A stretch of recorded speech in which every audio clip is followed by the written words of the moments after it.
শুরুতেই যেমনটা বলছিলাম যে কোচবিহারে আমাদেরকে নজর রাখতেই হবে, কেননা কোচবিহারে সেখানে নির্লজ্জ একটা ছবি ধরা পড়েছে।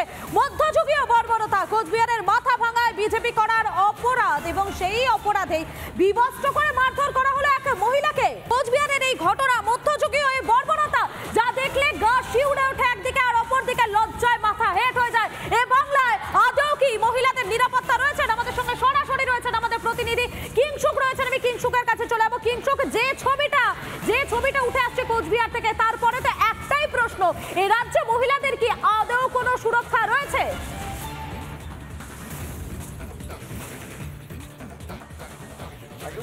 গতকাল নির্যাতিতা এই ধরনের অভিযোগ করেন সরাসরিভাবে এবং তার বাবাও অভিযোগ করেন, যদিও তারপরে সকাল থেকেই পুলিশ সুপার এক্সটেন্ডেলে জানিয়ে দেন পারিবারিক বিবাদ। আমি রয়েছি সেই ঘটনাস্থলে এবং আমার সাথে রয়েছেন এলাকার পঞ্চায়েত সদস্য জীবন বরণ। আমি তার কাছে যাব। দাদা, এই যে মহিলা অভিযোগ করছেন তাকে টেনে হিচড়ে নেওয়া হয়েছে, জলে চুবানো হয়েছে, বিবস্ত্র করে মারধর করা হয়েছে এবং তার বাবা অভিযোগ করছেন বারবার তাদের হুমকি দেওয়া হচ্ছে, এই ঘটনার কথা তারা অভিযোগ করছেন, এ তো সত্যি লজ্জার কথা। কি বলবেন? অ্যাকচুয়ালি এখানে টানে হিচড়ে কিছু কাজ করা হয়নি বা কোনো রকম জলে চুপগানোর কোনো রকম পরিস্থিতি এই ঘটনা ঘটেনি।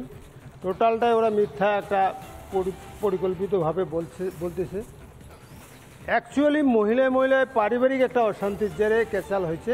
সেখানে 2-3টা মহিলা ঘোরাঝুরা করতে যাওয়া, হয়তো চুল টানাটানি, আসুরা মসুরা, ঘুষি ঘেঁষা হতে পারে, কিন্তু এই ধরনের টানা হেঁচড়া, বস্ত্র খুলে নেওয়া বা মানে জলে ডুবানো, এই ধরনের কোনো বিশ্লেষণ, কোনো মন্তব্য হয়নি। যে উনি বিজেপি করেন তাই জন্য? হ্যাঁ, অবশ্যই উনি একজন বিজেপির কর্মী, সেটা সত্য, কিন্তু এই ধরনের আমাদের দলীয়ভাবে কোনো রকম আচরণবিধি, কোনো রকম খারাপ রুইডাঙ্গা অঞ্চলে বা আমার গ্রামে আজ পর্যন্ত এই ধরনের অভিযোগ করছেন কেন? টোটালটাই মিথ্যা, হয়তো দলীয় স্বার্থে ওরা করতেছে। আজকে আমরা যদি মারডাং বা অশান্তি করতাম সেটা ইলেকশনে আগেই করতাম, কিন্তু পরপর পঞ্চায়েত ভোট গেল প্লাস লোকসভা গেল, আমাদের এলাকায় এই বুথে আমাদের 200-র উপরে লিড, এখানে কোনো রকম আমাদের অশান্তি এই বুথে নেই বা এই ধরনের ঘটনা এখানে ঘটেনি। তবে পারিবারিক সমস্যার জেরে এইটুকু সমস্যা ওদের হচ্ছে, পারিবারিক সমস্যা। পুলিশ সুপার আজকে এক্সটেন্ডেলে তাই বলেছেন। তবে যদিও তার পরবর্তীতে ওই মহিলার বাবা বলছেন যে তাদের নাকি বাড়ির থেকে বের হতে দেওয়া হতো না, বারবার হুমকি দেওয়া হতো। কি বলবেন? এই ধরনের কোনো রকম আমাদের দলীয়ভাবে কোনো রকম আচরণবিধি খারাপ করার মতো পরিস্থিতি হয়নি বা কোনো রকম শুধু ওর পরিবার কেন, আমাদের বুথ তো দূরের কথা, গ্রাম তো দূরের কথা, আমাদের জিপিতেও অঞ্চলেও আজ পর্যন্ত এই ধরনের ঘটনা ইলেকশনের রেজাল্টের পর থেকে একটাও ঘটেনি। আপনারা যাচাই করে দেখতে পারেন। আপনি বলছেন যে এই সমস্ত ঘটনাটা রাজনৈতিক রং লাগানো, টোটালটাই রাজনৈতিক রং লাগানোর জন্য হচ্ছে। আর এই বিবাদটা কি নিয়ে? এই ব্যাপারটা দীর্ঘ 5 মাস যাবত ওদের পারিবারিক 8খানা মামলা করছে ওই মহিলাটা। সেই মামলাকে ভিত্তি করে রেষারেষির পরিস্থিতিতে এই জায়গাটা তৈরি হয়ে গেছে। এখানে দলীয়ভাবে কোনো রকম আমাদের কর্মীর কোনো রকম আচরণবিধি খারাপ নেই, কোনো সমস্যা আমাদের দল যুক্ত নেই। এই জায়গায় অবস্থায় রয়েছে বর্তমান জায়গা ভালো আছে। একেবারে কিংসুক, যে কথাটা তিনি বলছেন যে কোনো রকম কোনো ঘটনাই নাকি ঘটেনি, তাহলে প্রশ্ন হলো একজন মহিলা কিভাবে এত বড় কথা বলতে পারে? একজন মহিলা, তিনি কি নিজে বলতে পারেন এই সমস্ত কথাগুলো? মহিলাদের সম্মানটা এই রাজ্যে আদৌ কি রয়েছে? এ রাজ্যে মহিলারা, নারীরা আদৌ কি তারা সুরক্ষিত? আদৌ কি তাদের নিরাপত্তা রয়েছে? কোচবিহারের এই ছবি চোখে আঙুল দিয়ে অনেক কিছু দেখাচ্ছে, অনেক প্রশ্ন উঠে আসছে এবং এই বিষয় নিয়ে, কোচবিহারের এই ঘটনা নিয়ে রাজনৈতিক মহলের একাংশের কি বক্তব্য শোনাবো আপনাদের। এখানকার ওই যে ডন বসে আছেন একজন উদয়ন গুহ, কি করে মারধর দেওয়া হবে মানুষকে ইলেকশনের আগে থেকে সকলকে মানে শাসানি দিচ্ছে। ভোট দিল মানুষে, জিতে এলেন আপনারা, তারপরে আপনারা বুথ ধরে ধরে বলছেন এখানকার মানুষে ভোট দেয়নি, এদের কোনো রকম পরিষেবা দেয়া হবে না, এদের জল বন্ধ করে দেয়া হবে, এদের কাজকর্ম বন্ধ করে দেওয়া হবে। What is this? এটা কি গণতন্ত্র?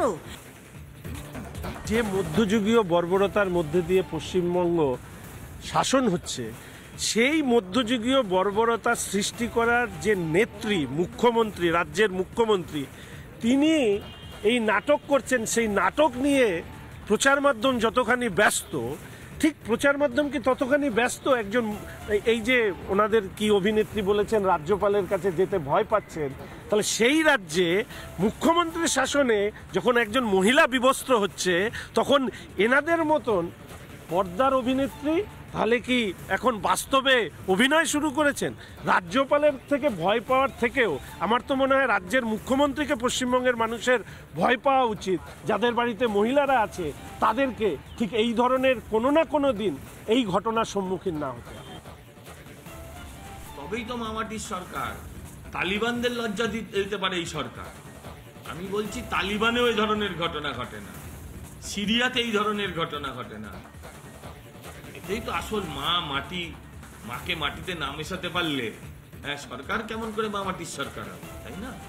নির্লজ্জ।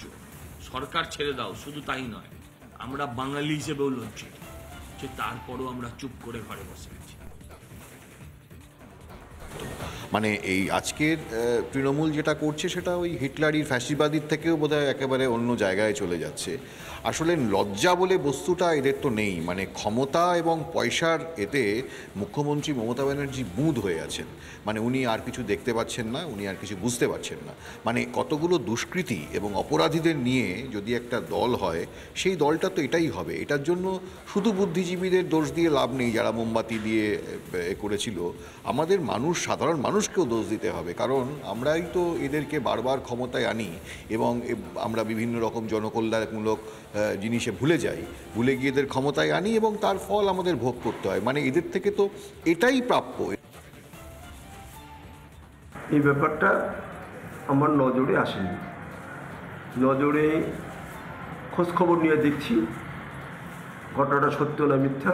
বিজেপি কুচবিহার জেলায় পরাজিত হওয়ার পর খবরের কাগজে আসার জন্য তারা নাটকীয়ভাবে কিছু সংবাদ পরিবেশন করে, সেটাও খোঁজ নিয়ে দেখছি। এটা কোনো মহিলার দ্বারাই একটা মিথ্যা প্রোপাগান্ডা তৈরি করতে পারে, এটাও আমরা খোঁজ নিয়ে দেখছি।